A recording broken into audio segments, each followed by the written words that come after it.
Tiba-tiba saja Arka mendapatkan banyak job untuk iklan dan FTV. Padahal ia sudah mewanti-wanti pihak manajemen Peace Production untuk tidak menerima tawaran dulu selama 1 bulan ini. Dikarenakan Arka ingin fokus menunggu kelahiran anak-anaknya. "Udah, Kak. Ambil aja," ujar Amanda ketika akhirnya Arka memberitahukan hal tersebut pada istrinya itu. "Itu rezekinya kamu, rezeki anak-anak. Nggak baik loh nolak rezeki, sementara di luar sana banyak orang yang bingung mau makan apa besok. Karena nggak punya uang, nggak punya kerjaan," ujar Amanda lagi. "Aku tuh takut ninggalin kamu sendirian, lagi hamil besar kayak gini. Kalau ada apa-apa gimana? Kan ada tetangga, Kak. Masih ada Pak Darwis juga, yang rumahnya deket sini. Kecuali kita tinggal di penthouse, boleh kamu khawatir." "Emang Pak Darwis rumahnya deket sini?" tanya Arka. "Iya, masih di wilayah ini. Nggak jauh kok. Lagi pula kalau ada apa-apa, tetangga kanan kiri, depan, juga bakalan dengar duluan. Cukup teriak aja." Arka menghela nafas. "Ya udah deh, aku terima ya jobnya." "Terima Kak, itu rezeki. Bukan aku haus akan uang, tapi nolak rezeki itu emang gak baik. Kalau kata orang bijak, mah, sekali ditolak, rezeki bakal sulit datang lagi." "Orang bijak mana yang ngomong kayak gitu?" Arka bertanya seraya menahan tawa. "Aku orang bijaknya," ujar Amanda sambil nyengir. Arka pun lalu mencium istrinya itu. Amanda kini bersandar di dada Arka. "Kak, kamu deg-degan gak sih? Takut gak kamu ngadepin kelahiran ini?" Arka menghela nafas lalu menggenggam tangan istrinya itu. Jujur ia takut, bahkan sangat khawatir. Namun ia tak ingin menunjukkan itu semua di depan Amanda, karena ia adalah kepala keluarga. Jika dirinya saja merasa takut, lantas Amanda akan bersandar pada siapa? Kemana Amanda akan mengadukan dan menumpahkan seluruh ketakutannya? "Enggak, men. Biasa aja," Arka berkata dengan nada yang begitu tenang. Ia berusaha keras menetralisir perasaan, agar jantungnya tak ikut berdegup kencang. "Entar dirobek nggak ya, sama dokter?" Arka menghela nafas, ia sudah membayangkan adegan itu pastilah sangat menyeramkan. Melihat bagian anggota tubuh dirobek dengan gunting. Apalagi itu bagian sensitif, sudah pasti akan sangat sakit sekali. Belum lagi ditambah mengeluarkan 2 kepala bayi. Karena Amanda masih bersikeras ingin merasakan lahiran normal. "Kan ada metode waterbirth, nanti kita komunikasikan dulu sama dokter. Kalau nggak bisa waterbirth, aku dirobek dong nanti." Amanda membenamkan wajahnya di dada Arka, sementara suaminya itu kini mengusap-usap punggungnya. "Mudah-mudahan bisa. Ingat, pikirin hal positif aja. Pikirin semuanya akan mudah dan berjalan dengan lancar. Tubuh itu mengikuti pikiran dan hati kita, jadi arahkan aja ke arah yang baik." Amanda mengangguk lalu kian memeluk suaminya itu. "Arg. Ha. Braak. Praang." Aman mengamuk di kantornya. Semua file, asbak, peralatan tulis dan lain-lain ia banting hingga berserakan di lantai. Masa mengatur itu saja tidak bisa? Pria tua itu berteriak di muka kepala divisi humas, yang tengah berdiri di hadapannya. "Maaf, Pak. Sudah sangat diusahakan, tapi pihak Rian menolak. Ya pakai metode lain kek, apa kek? Kasih perempuan cantik, bayar perempuan itu untuk bisa melobi Rian." "Maaf Pak, Rian masih di luar negeri. Kan bisa cari perempuan di negaranya. Tinggal komunikasi dengan orang cabang kita yang ada di sana. Maaf Pak, tapi Rian menginginkan hal yang lebih erat lagi. Supaya dia bisa percaya sepenuhnya dengan Bapak. Dia mau rencana kita yang awal dijalankan. Dia bukan tipikal yang bisa gampang dirayu dengan wanita cantik. Ah, sudah sana keluar.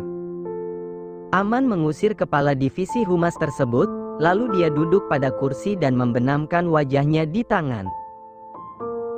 Aman. Please, Rahel. Keluar, tinggalkan aku sendiri. Tapi, men. Ini harus dibicarakan sekarang. Aman membuka laci dan mengambil senjata api, lalu ia menodongkan senjata api itu kepada Rahel. Rahel pun lalu keluar sebelum mati konyol. Sementara di sebuah negara, bos dari perusahaan yang kini telah melebarkan sayapnya di beberapa negara lain, tampak tengah duduk sambil menghadap ke arah kaca ruangannya. Rian. Seseorang masuk ke dalam ruangan pria itu.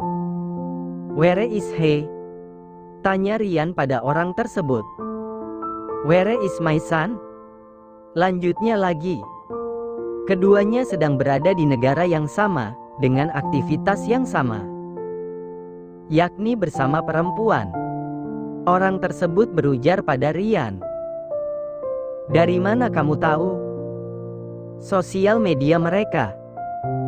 Nadine merajuk pada Nino. Kini ia melangkah cepat mendahului laki-laki itu dan masuk ke dalam kamar hotel.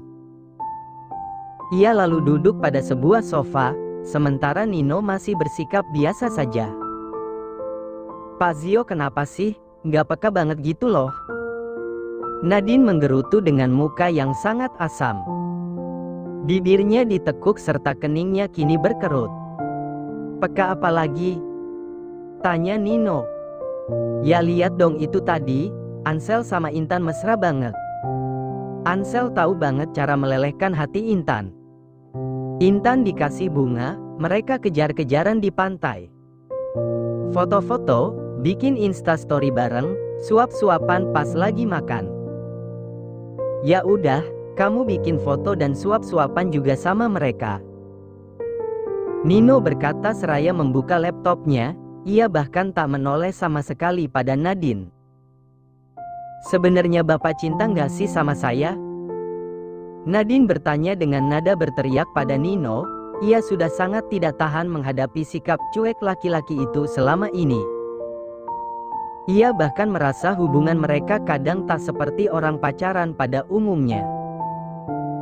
Jadi menurut kamu sayang itu harus bikin instastory?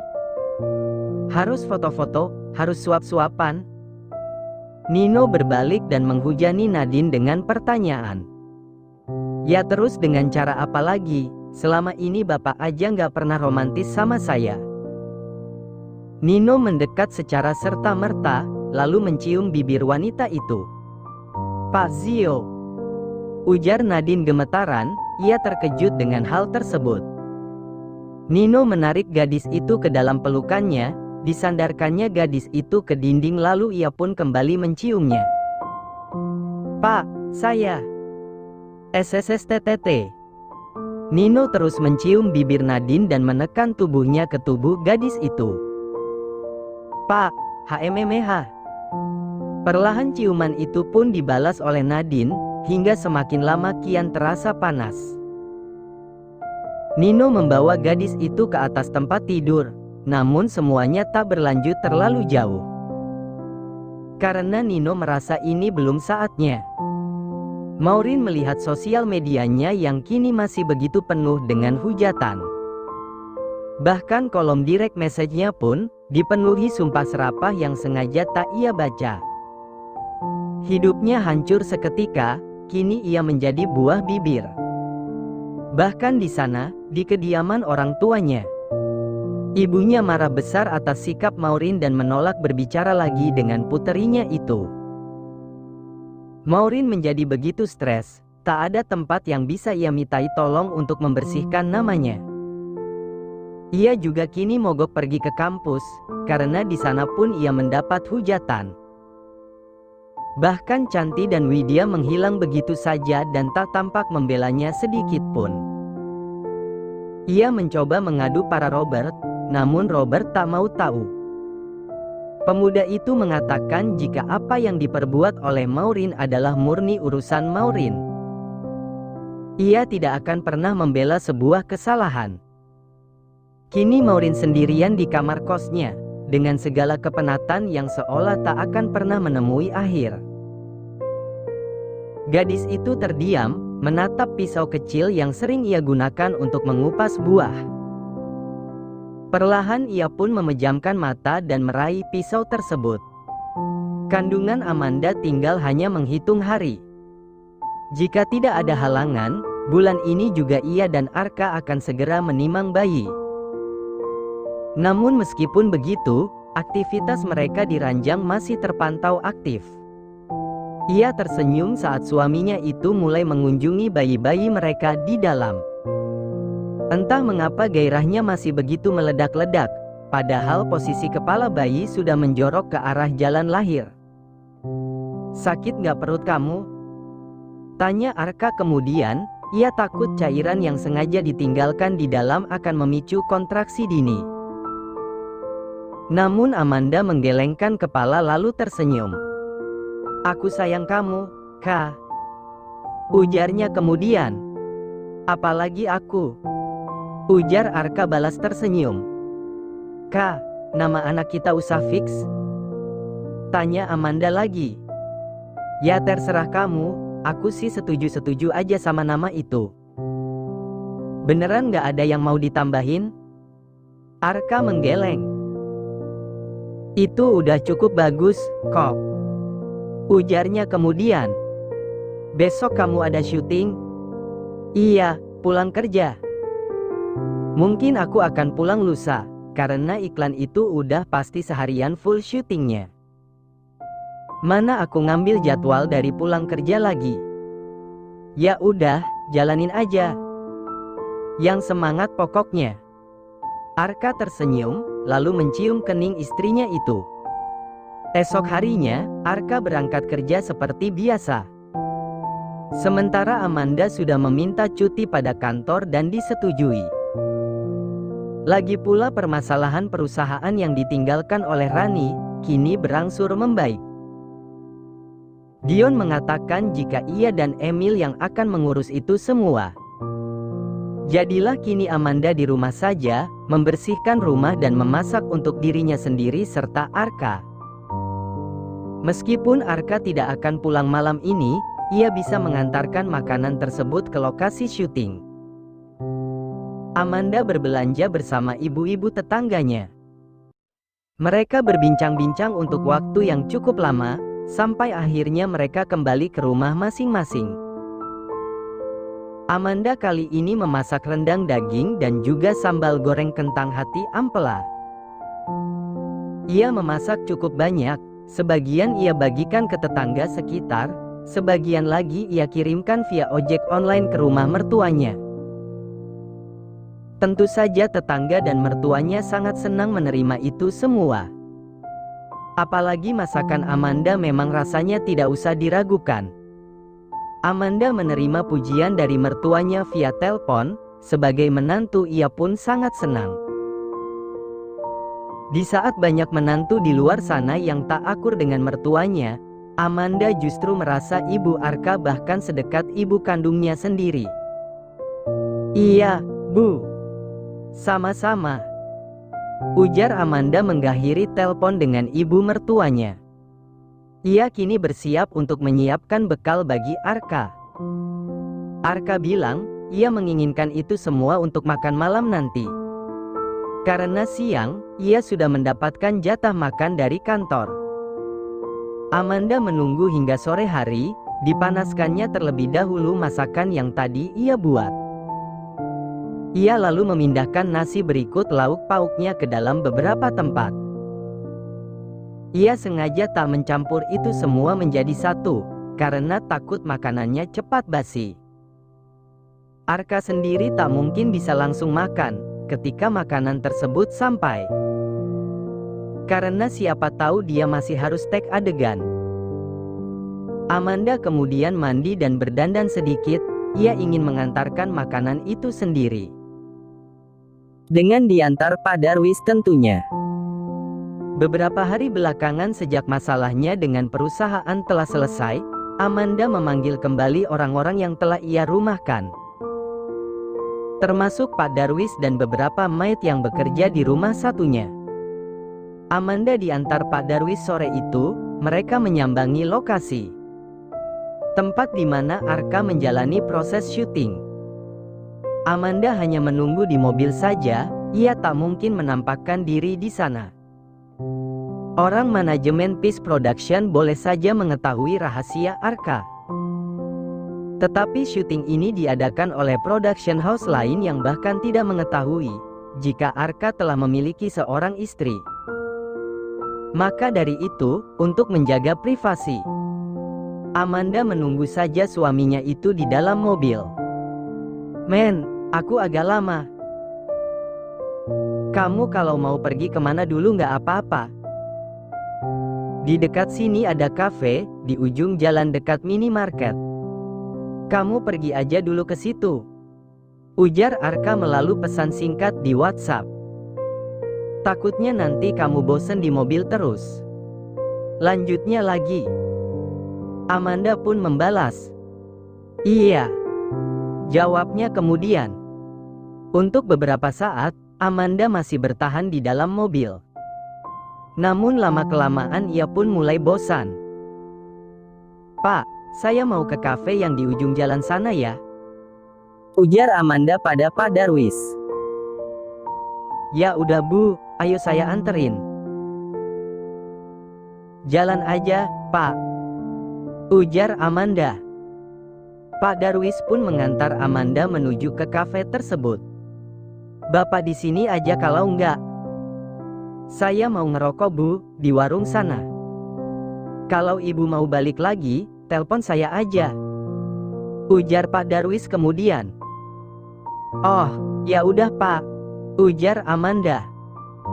Ia lalu masuk ke dalam kafe tersebut dan memesan dessert serta minuman dingin manis favoritnya. Mumpung Arka tidak ada, pikirnya. Kalau tidak, pastilah suaminya itu akan mengoceh. Dan isi ocehannya selalu seputar itu-itu lagi. "Kamu tuh minum dingin manis, entar bayinya jumbo loh. Kamu sendiri yang susah ngeluarinnya." Begitulah kata-kata yang sering diucapkan Arka, dan Amanda tak peduli. Ia melahap dessert, puding, bahkan memesan minuman manis dingin sampai 2 kali. Cukup lama ia berada di kafe tersebut. Jika bosan, ia akan mulai men-scroll toko online lalu memasukkan barang yang ia suka ke keranjang. Meskipun entah kapan proses checkout-nya akan terjadi, namun aktivitas tersebut meningkatkan kebahagiaan tersendiri di dalam dirinya. "Men, aku bentar lagi break." Arka mengirim pesan singkat pada istrinya setelah beberapa saat. Peringatan baterai akan habis pun terlihat di handphone Amanda, bahkan itu sudah terjadi sejak tadi. Namun Amanda mengabaikan begitu saja karena masih asyik bersosial media. Tak lama baterainya pun habis, ia membuka tas dan merogoh isi dalamnya. Bermaksud mencari kabel charger. Namun kabel tersebut tidak ada. Amanda kemudian melirik ke sana kemari dan kebetulan kafe tengah sepi.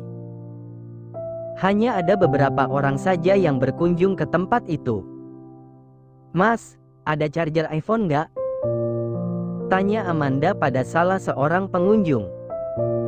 "Maaf Mbak, saya nggak pakai iPhone," ujar orang tersebut. Amanda lalu beralih pada yang lainnya, bahkan pada pelayan juga. Namun rata-rata mereka menggunakan handphone merek lain. Amanda pun akhirnya menyudahi pencarian. Ia melihat keluar, ke arah parkiran mobil yang ada nun jauh di dekat lokasi syuting.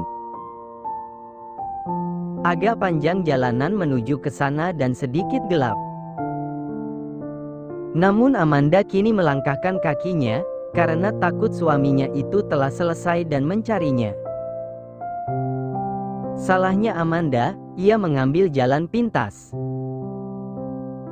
Andai dirinya berjalan lurus saja ke depan, ia pasti bertemu dengan Pak Darwis, yang saat ini masih nongkrong di sebuah warung rokok. Yang ada di pikiran Amanda adalah, bagaimana caranya agar ia segera sampai ke halaman parkir. Toh kunci mobil juga ada padanya. Namun, belum sempat ia mencapai tempat itu tiba-tiba Amanda, sesosok laki-laki muncul di hadapan wanita itu. Amanda terkejut dan mengenalinya sebagai sosok laki-laki yang pernah bertemu dengannya di premier beberapa bulan yang lalu. Ya, laki-laki yang disinyalir adalah kencan terakhir Amanda yang tak jadi ia temui. Kamu. Amanda mundur perlahan, karena ia menangkap ada pesan jahat lewat tatapan pemuda itu. Arka hebat juga ya, bisa bikin kamu melendung gitu. Pemuda yang tak lain adalah Doni tersebut berkata, dengan nada dan pandangan yang terkesan melecehkan. Ah, aku tegang, ujarnya seraya memperlihatkan gundukan yang menggembung di balik celananya. Seketika Amanda pun panik sekaligus emosi. Mau apa kamu? Ujar Amanda kemudian. Santai sayang. Doni mulai mengangkat tangan dan mencoba menyentuh lengan Amanda, namun wanita itu dengan cepat menepisnya.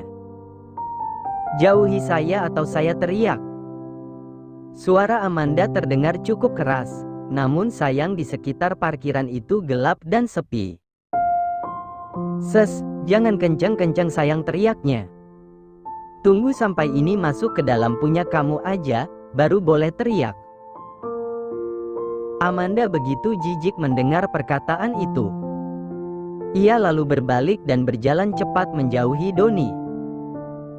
Ingin rasanya ia berlari, namun itu tak mungkin ia lakukan, mengingat perutnya yang kini sudah sangat besar sekali. Tolong! Teriaknya kemudian. Namun dengan sekejap Doni mendapatkannya dan mencoba memeluknya dari belakang. Lepasin, saya, Ark, tolong. Amanda memberontak lalu melayangkan pukulan ke wajah Doni. Plak! Emosi Doni pun memuncak, ia mengangkat tangan dan balas memukul wanita itu. Plak!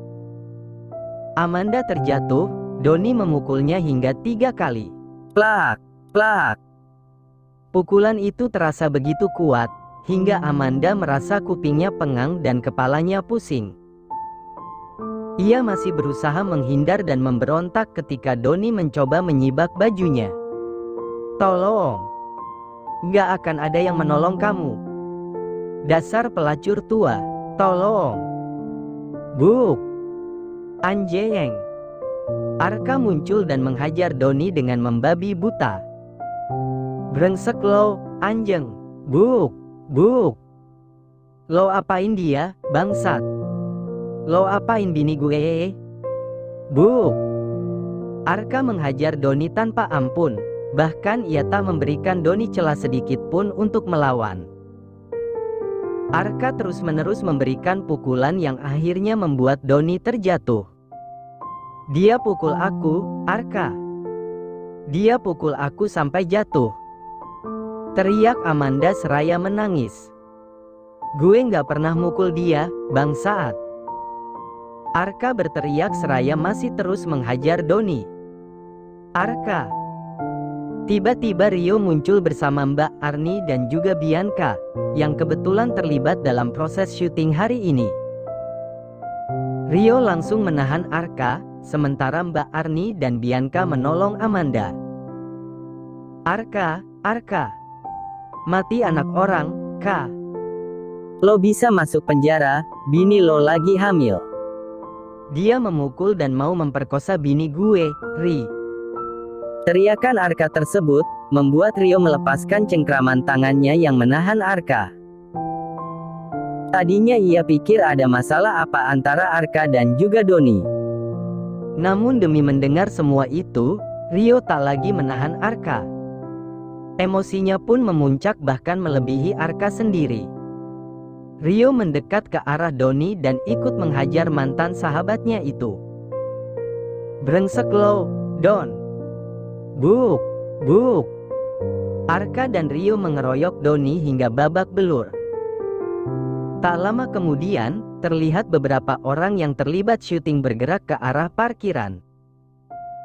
Arka dan Rio berhenti, Doni memanfaatkan situasi untuk kabur. Sedangkan kini Arka menggendong istrinya dan membawa wanita itu ke arah mobil, sebelum disadari oleh orang lain. Tak lama Pak Darwis datang. "Kemana aja sih, Pak? Dia hampir diperkosa orang," teriak Arka penuh emosi pada Pak Darwis. "Kak, Pak Darwis nggak salah. Aku yang salah," ujar Amanda kemudian. Rio membuka pintu mobil dan Arka meletakkan istrinya di dalam, wajahnya masih diliputi ketakutan dan juga rasa bersalah. "Maafin aku, Amanda. Maafin aku," ujar Arka dengan air mata yang kini mengalir di kedua sudut matanya. "Kamu nggak apa-apa kan? Nggak pendarahan kan?" Arka begitu khawatir. Amanda menggeleng, wanita itu masih menangis karena ketakutan. Seandainya ia tidak sedang hamil, ia bisa melawan Doni lebih dari apa yang ia bisa lakukan tadi. Rio pergi, lalu kembali dengan membawa air minum. "Amanda kasih minum dulu, Kak," ujar Rio. Arka memberikan istrinya itu air minum dan Amanda pun menerimanya. Untuk beberapa saat ia bahkan berhenti bicara dan terus memeluk istrinya itu.